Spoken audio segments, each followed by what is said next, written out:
కన్నీళ్లతో నీ పాదాలు కడగాలని,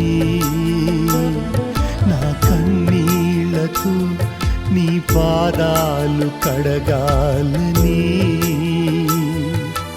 ఆశ కలిగియున్నానయ్యా, ఆశ కలిగియున్నానయ్యా. నన్ను విడువని నీ అద్భుత ప్రేమే, నన్ను నిలిపిన నీ పరిపూర్ణ ప్రేమే, నన్ను విడువని నీ అద్భుత ప్రేమే, నన్ను నిలిపిన నీ పరిపూర్ణ ప్రేమే. శిక్షకు పాత్రుడను నీ శిష్యునిగా చేసినది, శిక్షకు పాత్రుడను నీ శిష్యునిగా